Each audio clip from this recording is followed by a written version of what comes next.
Esse é o possível caminho da seleção brasileira na busca do Hexa. Esse vídeo também serve muito para você ver o básico dessa Copa do Mundo de 2026. Começando, obviamente, pelo grupo C, a estreia contra Marrocos, que é um excelente teste para a seleção brasileira já entrar de cabeça lá ele. Olho no goleiro Bono, nos laterais Hakimi e Mazraoui, setor que na minha visão é uma dificuldade que a seleção brasileira tem, e no setor esquerdo do ataque, que vai encontrar Zazouli, um dos destaques desse Betis que se classificou para a Liga dos Campeões depois de 21 anos. Não se esquecendo também de Brahim Dias do Real Madrid. Brasil jogando com seriedade contra o Haiti é vitória, mas deve se preocupar, por exemplo, no setor defensivo dos caras com Ricardo Adé, zagueiro da LDU, que também pode iniciar a construção do jogo haitiano, buscando o melhor setor do campo para o time avançar no ataque. Olho também em Bellegarde do Wolverhampton, dos jogadores de maior nível técnico, e também Wilson Isidore do Sunderland, time que foi muito bem esse ano, ficando em 7º lugar e se classificando para a Europa League. Isidore foi vice-artilheiro do time. A seleção da Escócia pode ser muito traiçoeira, rapaziada. O time de Steve Clarke costuma ser bem pragmático, não costuma ter a posse de bola, porém marca muito forte. É sim um candidato para se classificar no grupo C. É bom o Brasil chegar aqui já com 6 pontos. Olho no líder da equipe, Robertson do Liverpool, e principalmente no McTominay, um cara que costuma ser perigoso em jogos decisivos. Eu gostava muito dele no United, hoje ele tá no Napoli. Uma informação, McTominay ainda é dúvida para essa Copa, e por causa de uma lesão aí nos tendões e também problemas nos glúteos. E John McGinn, um dos principais responsáveis pela excelente temporada do Aston Villa, é o nosso primeiro mascarado aqui, no bom sentido, por causa da sua comemoração icônica, campeão da Europa League. E esses dois são motores no meio campo, costumam jogar com muita raça, muita entrega. O Brasil se classificando poderá ter como adversário, dependendo da combinação de resultados, Holanda, Japão, Tunísia ou Suécia. Claro que Tunísia pode surpreender, mas eu quero dar destaque aqui a esses três. Pode acontecer da seleção brasileira passar de fase em 3º lugar. Afinal, esse ano, os 8 melhores terceiros colocados passarão de fase, podendo o Brasil enfrentar a França logo de cara no chaveamento, na rodada de 32. Se eles ficarem primeiro no grupo deles, bem favoritos para isso. Mas por enquanto vamos focar nesses caras do grupo F. Holanda costuma dar muito trabalho para a seleção brasileira. Nos venceram nos 2 últimos confrontos, 2010 com aquela pisada do Felipe Melo e 2014 após o 7-1, com o Brasil ficando na 4ª colocação. Só que o que importa é o atual momento dos holandeses. Uma excelente defesa que tem Van Dijk já há muito tempo na seleção. No meio campo, Frenkie de Jong e principalmente Gravenberch. Na frente com Gakpo e Memphis Depay. E não é porque o Depay tá no futebol brasileiro, vive uma fase ruim na forma física, que ele não vai dar trabalho. Rapaziada, não subestime os jogadores que atuam aqui. Vocês viram na Copa do Mundo de Clubes do ano passado. É o que eu costumo dizer, se o Brasil fosse organizado administrativamente falando, concorreríamos no topo de muitas atividades, inclusive o futebol. Podemos sim estar abaixo da Premier League, da La Liga, só que da Liga Francesa, da Portuguesa, Holandesa, Italiana e até a Bundesliga, que só tem um time que ganha lá, é complicado dizer que somos tão inferiores assim. E Depay entendeu isso, ele pode dar trabalho para o Brasil na Copa e para outros times também. Muitos jogadores da Holanda estão na Premier League, estão bem acostumados a grandes embates. Gakpo mandou bem na última Copa e pode ir muito bem nessa. Reinders do Manchester City pode ser a grande surpresa, meio campista. Timber, um dos líderes desse Arsenal, campeão da Premier League depois de 22 anos e finalista da Champions, é outro cara que tem que ter atenção. A seleção de Ronald Koeman é complicada. Agora, meu amigo, o Japão tá assustando. Inclusive ganhou um amistoso contra a gente em outubro e ganhou da Inglaterra e Escócia esse ano. Agora a grande questão é que não é só um time organizado, porém previsível. Eles agora jogam com muita ousadia. Não contarão com Minamino para essa Copa, uma perda muito importante. Nem Mitoma do Brighton estará na Copa. Porém, muita atenção no meia camada, fundamental na articulação da equipe. Acabou de ser campeão pela Conference junto ao seu time, o Crystal Palace. Kubo, peça importante do Real Sociedad, ponta habilidoso, campeão da Copa do Rei desse ano. No desarme eles contam com o cão de guarda Endo do Liverpool e o defensor Tomiyasu, atual Ajax. No gol, o cara que pode ser a grande sensação dessa Copa, o Suzuki, joga no Parma, um goleiro muito promissor, 23 anos, vai fazer 24 anos ainda esse ano, é um cara que pode ter aí um grande futuro, inclusive dependendo do seu rendimento na Copa do Mundo, a Inter e times da Premier League estão de olho nele. Olho na seleção da Suécia, que conta com dois caras complicados no setor ofensivo, Alexander Isak do Liverpool, jogador mais caro da história dos Reds, um cara aí que se recuperou de lesão, que ficou de dezembro até abril fora dos gramados, se cuidou recentemente de problemas musculares, só que o mais perigoso desse time é Viktor Gyökeres, esse é outro mascarado. Completou 28 anos ontem, tem 32 jogos e 19 gols pela Suécia, jogou muito bem no Sporting de Portugal nas temporadas passadas e atualmente é um dos caras que levou o Arsenal para o título da Premier League e até a final da Champions. Olho também no defensor Lindelof, o experiente jogador do Aston Villa e o atacante do Newcastle, Elanga. Caso o Brasil supere a rodada de 32 e vá para as oitavas de final, se o Brasil na fase de grupos ficar em primeiro lugar, enfrentará o segundo colocado do grupo E ou do grupo I. Se o Brasil ficar em segundo lugar e superar a rodada de 32, enfrentará um dos segundos colocados do grupo A ou do grupo B, que se enfrentarão nessa rodada de 32. Lembrando que essa Copa do Mundo de 26 tem uma rodada a mais. Suponhamos que o Brasil fique em primeiro no grupo C, elimine o segundo colocado do grupo F na rodada de 32, poderá encontrar no seu caminho a Alemanha, Curaçao, Costa do Marfim ou Equador, ou a turma do grupo I, França, Senegal, Iraque ou Noruega. Brasil passando em segundo lugar na fase de grupos, superando a rodada de 32, poderá encontrar o pessoal do grupo A, México, África do Sul, Coreia do Sul e República Tcheca, ou do grupo B, Canadá, Bósnia, Catar ou Suíça. Numa situação de classificação em primeiro lugar da seleção brasileira, muita atenção aqui para Noruega ou Equador. Nessa situação eu acredito que a probabilidade é alta em um embate contra um deles aí. Equador conhecemos, foi o primeiro jogo de Ancelotti no comando do Brasil. A última vez que o Brasil perdeu para o Equador foi em novembro de 2004. Falando dessa geração, o time equatoriano foi melhor que a gente nas eliminatórias. Time que conta com Gonzalo Plata do Flamengo, Valência do Internacional, Nkapie do Arsenal e Caicedo do Chelsea. O destaque desse time, o cara que faz o meio campo funcionar. Agora, Noruega, meus amigos, é um tabu que precisa ser quebrado. Você sabia que o Brasil nunca venceu da Noruega em toda a sua história? Será que a chance está destinada para as oitavas de final dessa Copa? O time norueguês é um dos fortes candidatos para ser uma das grandes sensações desse ano. Dos destaques, Oscar Bob do Fulham, jovem de 22 anos, canhoto, ponta direita. O chamado Neymar norueguês, o promissor Antônio Nusa do Leipzig. Ele que completou 21 anos em abril, habilidoso, joga no setor esquerdo do ataque. Além de estar tendo a oportunidade de jogar pela sua seleção em uma Copa do Mundo, vai ter a atenção dos olhares do mercado da bola. Sorloth, atacante do Atlético de Madrid, pode ser um dos problemas aí para a nossa defesa. Canhoto de 1,95 m pode dar muito trabalho nas jogadas aéreas. Sabe usar o corpo muito bem em suas jogadas de pivô quando receber a bola do cerebral Martin Odegaard. Ele tem história aqui no canal, eu gosto do futebol dele, que consolida muito bem com essa Premier League do Arsenal e o cara vai querer mostrar sucesso na sua seleção, assim igual Erling Haaland. Me julguem, apesar de posições diferentes, Haaland e Mbappé, um tempo atrás muita gente ficava comparando os dois. Confesso que eu sou do time Haaland, apesar de gostar do Mbappé,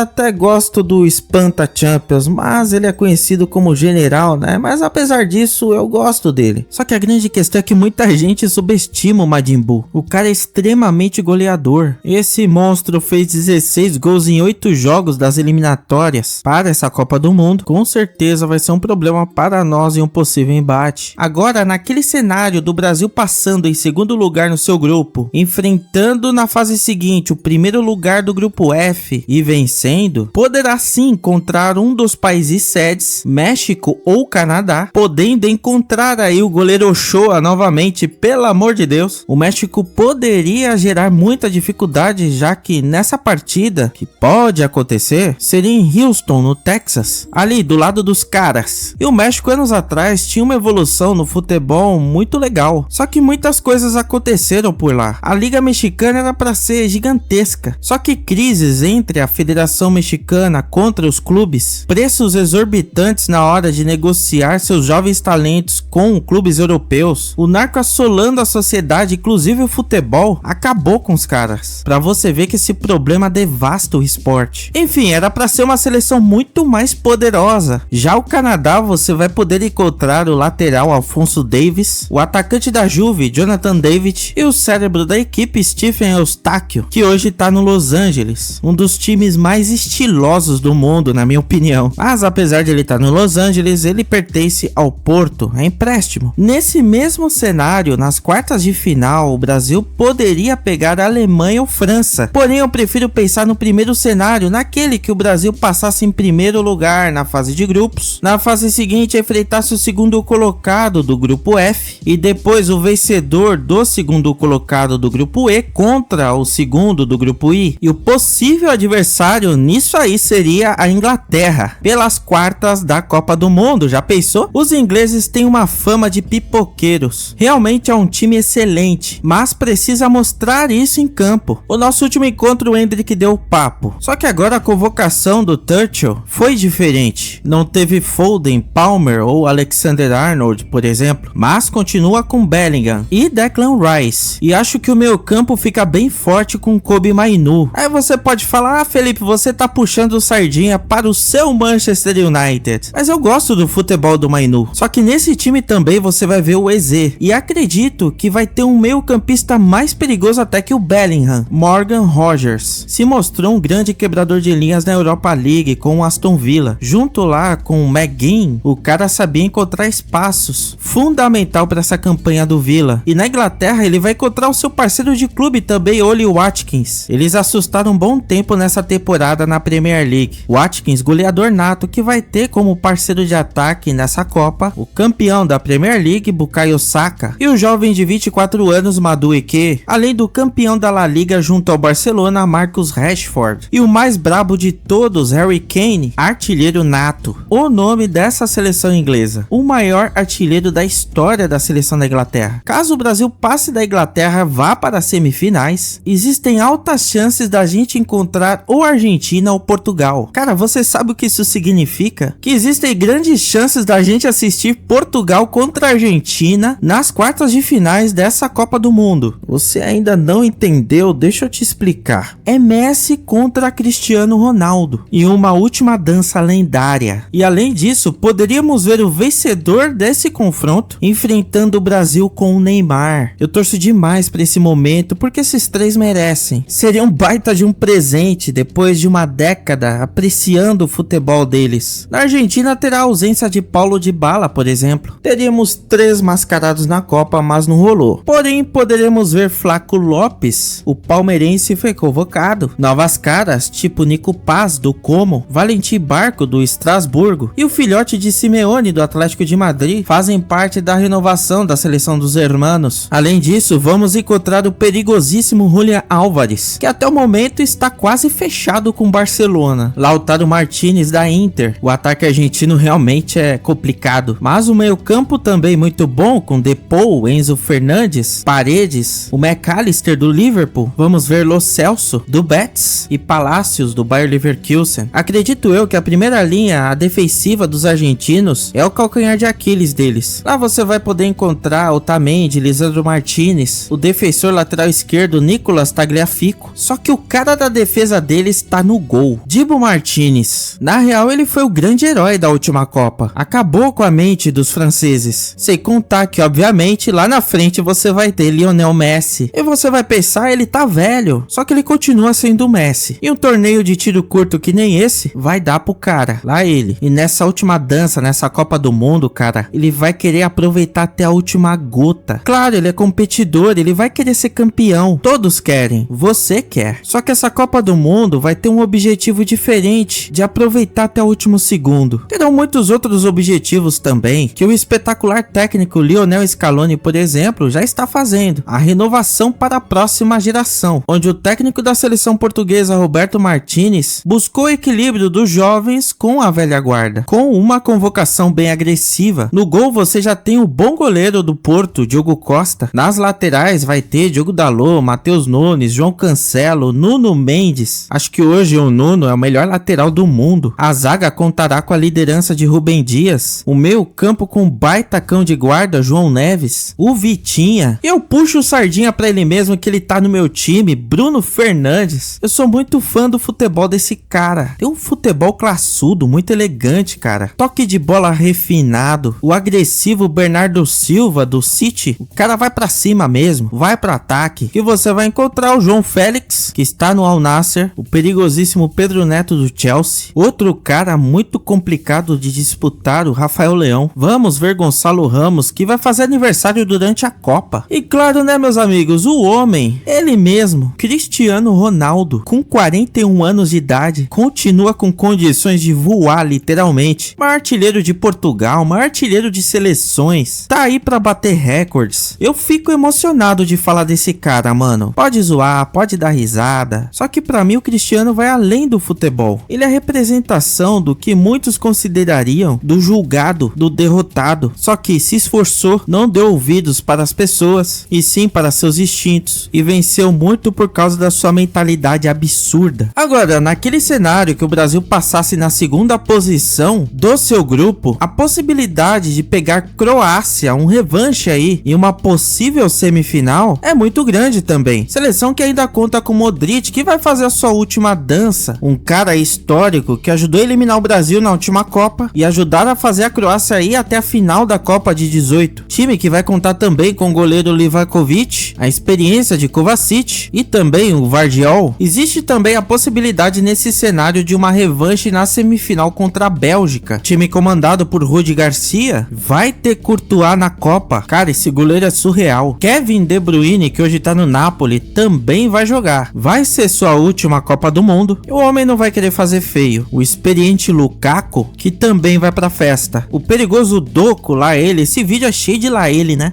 Mas ele vai também, é jovem, atleta perigosíssimo, vai aí trabalhar junto novamente com De Bruyne, relembrando os tempos de Manchester City. E na grande final, meus amigos, quem você gostaria de enfrentar? Olha, naquele cenário que a seleção brasileira passou da fase de grupos em primeiro lugar, tem chance sim de pegar a Alemanha. Não subestime esses caras, eles são tetra. Desde 14 eles não estão no protagonismo, eles vão querer o penta, senhores, vão querer igualar o Brasil. E finalmente teríamos a chance do revanche, algo que pode acontecer até antes, caso o Brasil passe em segundo lugar, por exemplo, na fase de grupos. Mas imagine essa final, meus caros. Poderemos encontrar pela frente novamente Neuer, ele tá de volta. O time alemão também contará com jogadores bem técnicos, tipo Musiala e Ritz, que vem buscando sua adaptação no Liverpool. O perigoso meio-campista Kimmich, o zagueiro conhecido por muitos, Rudiger, e o cara de ataque Kai Havertz, também campeão com o Arsenal. Ou também poderemos ter um reencontro com a Espanha, time excelente, um dos candidatos ao título, que vai ter Rodri ali no meio campo. O Pedri também foi convocado, Gavi, o Barcelona aí bem representado nesse time. Não teve jogador do Real Madrid, incrível isso. E se estou falando de Barcelona bem representado, não posso deixar de falar de Lamine Yamal. Ele ainda tem 18 anos, tá? Novo pra caramba e já fez muitas barbaridades por aí, tipo tricampeão da La Liga com Barcelona, e pela Espanha ele já tem o título, a Eurocopa de 24. Não espere vida fácil nessa Copa, senhores. Time que contará também com esse cara aí que você adoraria bater nele, o Cucurella, Laporte, o Grimaldo do Bayer Leverkusen, Marcos Llorente do Atlético de Madrid, o Unai Simon do Bilbao e Raya do Arsenal. E sem esquecer que lá no ataque também contará com o Nico Williams, vai estar ali junto com o Yamal na ofensividade. Podemos pegar a França do Kylian Mbappé na final, é um dos principais favoritos para esse título, e um torneio que vai marcar a despedida do técnico Deschamps. Ao que tudo indica, ele vai deixar a seleção depois. Mbappé costuma ir muito bem em Copas do Mundo, já é sua terceira, e na minha opinião é esse torneio que vai definir o melhor do mundo, porque a final da Champions foi complicada, não teve assim um jogador soberano, e o melhor da Copa é que você tem pouco tempo de treino antes do torneio, e aí a coletividade vai precisar um pouco mais de ousadia, um pouco mais de qualidade individual também, vai precisar do momento dos caras, a oportunidade dos jogadores mostrarem mais deles. Estrelas brilharão e a França tem jogadores com essa capacidade. Seleção que contará com jovens como Cherki e também contará com o atual bola de ouro Dembélé, Barcola, Doué, o falastrão Olise, que menosprezou os nossos jogadores aí um tempo atrás. E olha só, falou com como se ele tivesse 5 Copas do Mundo.